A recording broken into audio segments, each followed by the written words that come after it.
মীনপালক বন্ধুসকল, মাছৰ দানাৰ দামবোৰ কম অথবা বেছি হোৱাৰ কেইবাটাও সাধাৰণ আৰু উল্লেখযোগ্য কাৰণ আছে। যেনে উচ্চমানৰ দানাৰ উৎস যেনে শুকান মাছৰ গুড়ি, চয়াবিন, তাৰোপৰি এনিমেল চ'ৰ্চ অফ প্ৰ'টিন আদিৰ পৰা প্ৰস্তুত কৰা খাদ্যৰ দাম অধিক। যিহেতু ইয়াৰ দাম বেছি আৰু উচ্চ প্ৰ'টিন সমৃদ্ধ, সেয়েহে কিছুমান দানাৰ দামটো বেছি। তাৰোপৰি বিশেষ মাছৰ বাবে অৰ্থাৎ বিশেষ আকাৰৰ মাছৰ বাবে প্ৰস্তুত কৰা খাদ্যৰ দাম বেছি হয়। অৰ্থাৎ যিহেতু সৰু মাছৰ বাবে বেলেগকৈ আৰু ডাঙৰ মাছৰ বাবে বেলেগে বেলেগে প্ৰ'টিন সংযোজিত কৰি দানাবোৰ বনোৱা হয়, সেইকাৰণেও কিছু দানাৰ দামটো সাধাৰণ দানাতকৈ বেছি হয়।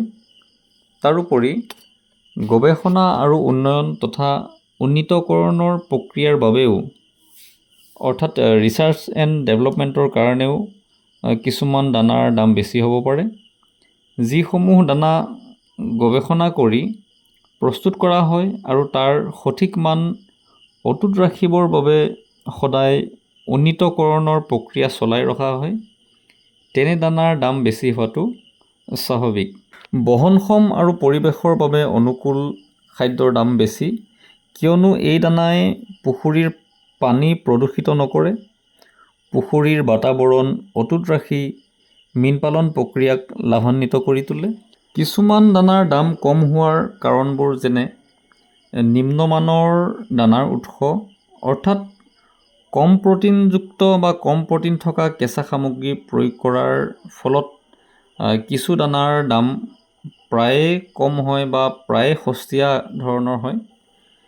কোনো ধৰণৰ গৱেষণাৰ উন্নীতকৰণ নাথাকে, অৰ্থাৎ কিছুমান দানা কোম্পানীয়ে বা কিছুমান দানা ফেক্টৰীয়ে কোনো ৰিচাৰ্চ এণ্ড ডেভেলপমেণ্ট টীম তেওঁলোকে নলগায়, যাৰ কাৰণে তেওঁলোকে সাধাৰণভাৱেই দানা প্ৰস্তুত কৰে আৰু যাৰ দাম খুব কমতেই দিব পাৰে তেওঁলোকে। অৰ্থাৎ দানাটো ভাল কৰিবৰ বাবে কোনো ধৰণৰ নতুন গৱেষণা নহয়, যাৰ বাবে একেই মানদণ্ড সম্বলিত দানাৰ দাম কম হ'ব পাৰে। তাৰোপৰি থলুৱা খাদ্যৰ দাম কম, য'ত যাতায়াতৰ খৰচ কমি যায়, সহজতে ল'ব পৰা যায় ইত্যাদি। বজাৰৰ চাহিদা, উৎপাদন ব্যয়, কোম্পানীৰ ফলাফল, ব্ৰেণ্ড, মাৰ্কেটিং প্ৰক্ৰিয়া আদিৰ বাবেও কিছু ক্ষেত্ৰত দানাৰ দাম বেছি হয়। মীনপালকে ভাল দানা ব্যৱহাৰ কৰি ভাল ফলাফল পাবলৈ আশা কৰিব পাৰে।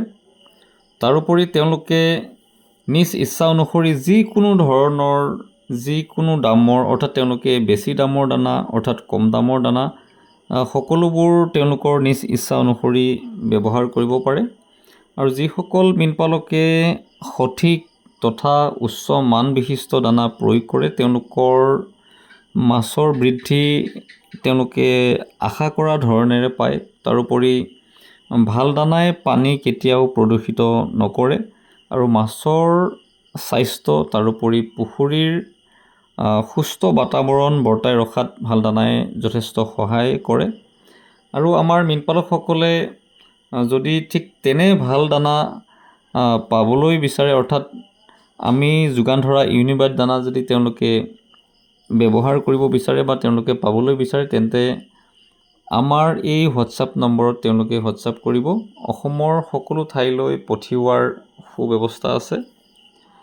আজিৰ ভিডিঅ'টো ইয়াতে সামৰণি মাৰিছোঁ, পুনৰ নতুন ভিডিঅ' এটি লৈ অহাৰ প্ৰতিশ্ৰুতিৰে।